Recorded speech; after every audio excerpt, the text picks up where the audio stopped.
The idea that work might be fulfilling rather than just painfully necessary is a strikingly recent invention. Open Dr. Johnson's celebrated dictionary published in 1755, and the word fulfillment doesn't even appear. Nowadays, in the prosperous world, we don't only expect to obtain money through our labour, we also, to a greater or lesser extent, expect to find meaning and satisfaction. It's a big ask and helps to explain why so many of us have career crises, often on a Sunday evening as the sun begins to set. To help us on the quest for fulfilling work, here are 6 useful ideas. Firstly, accept that being confused about careers is perfectly normal. In the pre-industrial world, there were at most some 2,000 different trades out there. Nowadays, there are estimated to be 500,000 different options. The result, we can become so anxious about making the wrong choice, we end up making no choice at all. Psychologists call this the paradox of choice, paralysis stemming from too many options. We should acknowledge that confusion is natural and fear entirely normal, but let neither of these scupper our chances forever. Secondly, know yourself. It's the oldest philosophical recommendation and is of particular relevance to careers. For 99% of us, knowing what we want to do doesn't arise spontaneously, like, for example, knowing what to eat. Most of us don't have a calling. We don't hear a commanding, godlike voice directing us to accountancy or packaging and distribution. That isn't to say we don't have tastes or inclinations. We just don't know them clearly enough, which is a perilous position to be in, as not having a plan quickly puts us at the mercy of those who do have one. We only catch glimpses, little hints of our tastes. So what we have to do is learn to pick up on their faint sounds. Start by parking any concerns for money for a time. Financial panic too often kills all dialogue with the more authentic, passionate sides of one's nature. Write down, without being too logical or analytical about it, everything you've ever enjoyed doing or making, which might include building a treehouse or sorting out the winter clothes. The weirder and more offbeat the list, the better.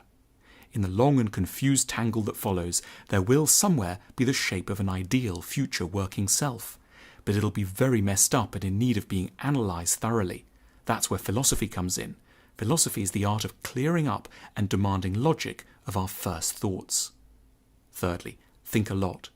If it might take a couple of days, even a week, to choose a new car, it could fairly take a year or more of sustained daily reflection to start to identify a career that fits. We tend to feel guilty about this, imagining we're being self-indulgent. Far from it. We may need to empty every weekend for months to sort out the biggest conundrum of our lives.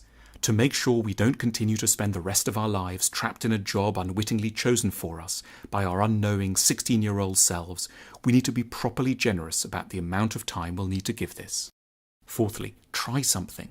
It's tempting to imagine we'll be able to work out the shape of the workplace and of our own characters simply through a pure process of reflection. But we need data, and we can only understand ourselves and others by colliding with the real world, in the process getting to know both it and our own natures. We need to take small, non-irrevocable steps to gather information, for example by shadowing, interning or volunteering. We mustn't think we always have to resign on Monday. We can investigate our futures through branching projects on the side of existing jobs. 5. Reflect on what makes people unhappy.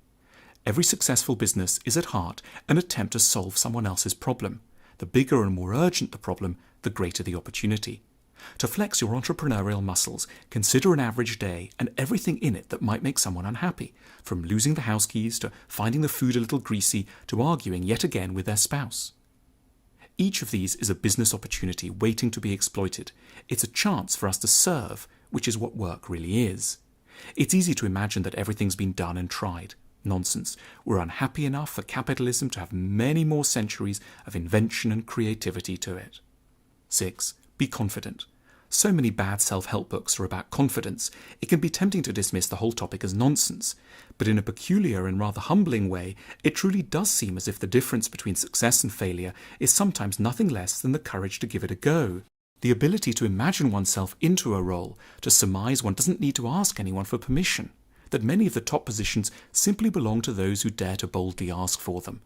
A lack of confidence is at heart a misunderstanding of the way the world works. It's an internalized feudalism which imagines that only certain people, but not oneself, have the right, preordained, to get certain things. It isn't true. As we know, a lot more is possible than we might think at our moments of timidity and doubt. That's the start of the path towards a job we won't regret on our deathbeds, which should always be the ultimate criterion.